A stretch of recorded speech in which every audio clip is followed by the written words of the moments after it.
Notre dernière invitée, Maboubé Maleki, qui a fait une carrière de professeur de français et qui est actuellement coordonnatrice au regroupement des organismes de francisation du Québec. Je vais vous laisser le soin de dire à quel titre vous prenez la parole. Hein? Parce qu'on en a un peu discuté, puis je pensais que c'était un petit peu... Je vais faire une présentation qui touche un peu l'aspect de la francisation, donc ce qui touche la réalité qu'ont vivent les formateurs, mais au niveau, mon terrain, c'est intégration sociolinguistique des immigrants. Donc, j'ai fait une longue carrière, après, vous allez me demander quel âge j'ai, donc d'une quinzaine d'années comme professeure, enseignante, formatrice. Donc, les intitulés sont différents des régions à l'autre. Français, langue seconde, auprès des publics adultes en intégration. Donc, ici, au Québec, dans des écoles de langue, dans les collèges, à l'université, mais on arrive finalement à ce qu'on appelle centre communautaire. En ce qui concerne l'intégration sociolinguistique des immigrants, parce que nous, notre défi, les ateliers, les présentations d'aujourd'hui, ça concerne les adultes et l'éducation des adultes, mais dans le grand volet de l'éducation des adultes, moi, j'ai une expertise sur le volet, en fait, les adultes, oui, mais les immigrants, donc disons les adultes en intégration sociolinguistique. Et ce qui est intéressant avec ce type de public, c'est qu'ils arrivent des quatre coins du monde. Donc, on est en plein apprentissage dans tous les aspects de la vie personnelle et professionnelle. Donc, dès qu'on arrive à l'aéroport, on commence à apprendre.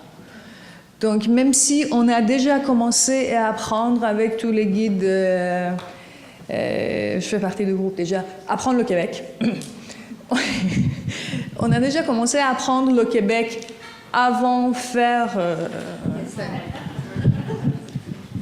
C'était pas toi qui descendais. Non, c'était juste pour te rassurer que c'était pas ton problème personnel. Merci beaucoup, monsieur. Et après, ça donne l'impression que ça va exploser dans la gueule. Ça rajoute un peu de stress, sans que ça soit trop parlementaire.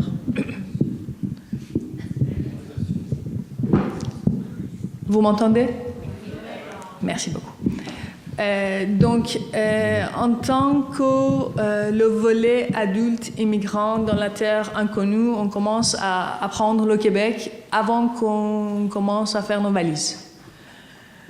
Mais faire nos valises pour aller acheter son billet, arriver sur place. Mais la réalité de la chose, c'est que quand on arrive ici, les choses sont un peu différentes. Donc, c'est vrai qu'il y a des adultes qui arrivent avec un bon bagage linguistique. Donc, selon les sélections qui se passent au gouvernement du Québec, au gouvernement du Canada, et ainsi de suite, la très grande majorité des immigrants arrivent avec minimum une licence, un master, je m'excuse, un bac et une maîtrise. Et ils parlent en anglais, en français, en d'autres langues, donc c'est pas notre problématique. Mais ils font aussi, quand ils arrivent, des cours de francisation. Donc des cours de francisation, on travaille beaucoup au ROFQ, au regroupement des organismes en francisation du Québec, avec les organismes communautaires. Et à savoir que dans les organismes communautaires, on offre plusieurs services. Donc le service en employabilité, il y a des conseillers en employabilité, conseillers en intégration, conseillers, donc services de francisation, dépendamment de la taille, la grandeur et du centre. Mais en ce qui concerne la francisation, si on revient, si je réussis à faire le lien avec les formateurs et mes expériences antérieures de salles de cours, il y a une multitude de situations de choc culturel.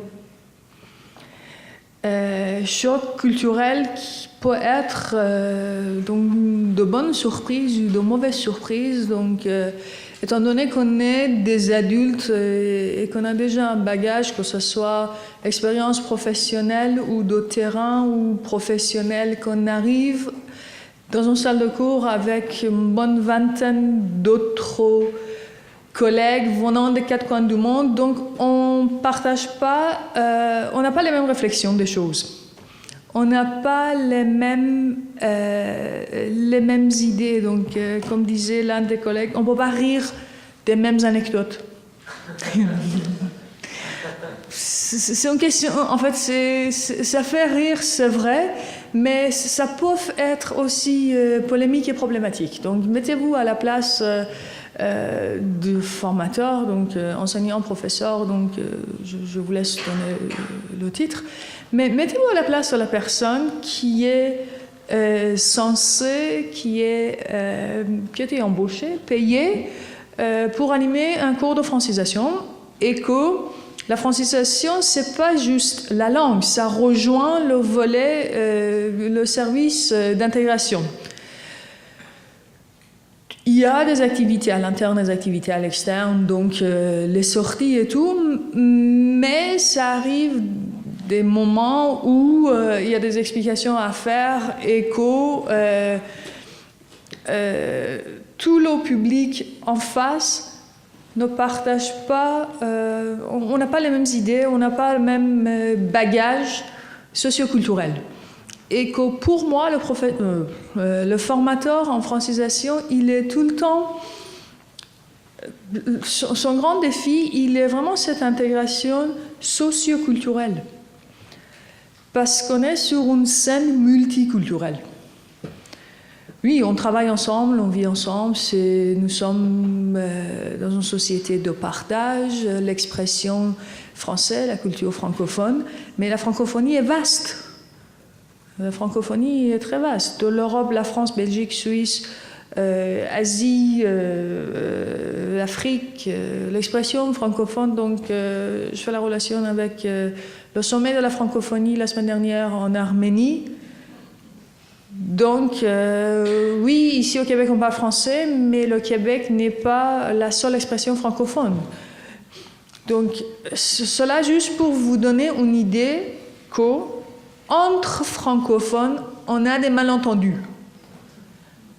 N'en parlons même pas des autres qui ne sont pas francophones et qui ont appris le français au cours de quelques petites années vu leur projet d'immigration au Québec.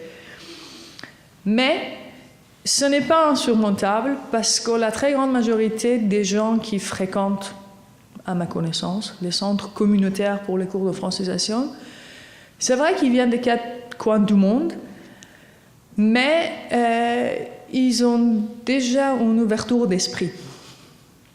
Donc, comme ils apprennent d'autres langues, ils connaissent d'autres cultures, donc nous avons remarqué la remarque, c'est qu'ils ont heureusement une très grande ouverture d'esprit. Donc, les sujets sont quand même difficiles à aborder, mais ce n'est jamais impossible, ça ne pose pas de problème. Et d'autres points forts au niveau de ce public adulte, c'est que si je m'approche un peu au niveau du service des conseils en employabilité, le souci, c'est plutôt l'expression française. Mais dès qu'ils commencent à apprendre le français, ils réussissent à s'intégrer dans le marché du travail.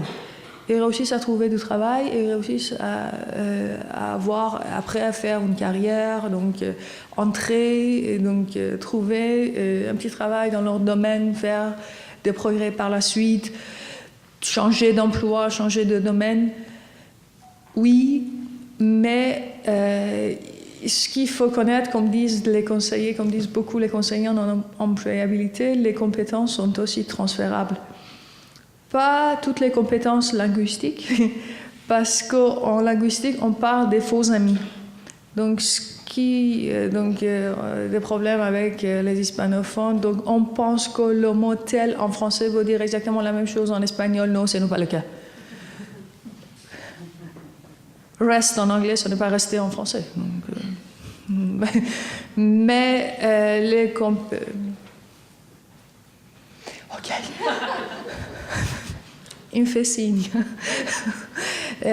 Mis à part les compétences professionnelles qui sont heureusement transférables au niveau de la formation des adultes, au niveau de l'intégration sociolinguistique, le seul petit souci, c'est vraiment l'intégration linguistique. Donc, dès qu'ils commencent à apprendre le français, ils réussissent à s'intégrer dans la société, dans leur nouvelle société d'accueil, pour la très grande majorité des cas. Après, s'il y en a qui voudraient rester pour des raisons que j'ignore en communauté, ça c'est autre chose. Ça, c'est un travail psychopathique à faire de façon un peu plus détaillée qui dépasse mes compétences. Merci Daniel. Je vous remercie de pouvoir écouter.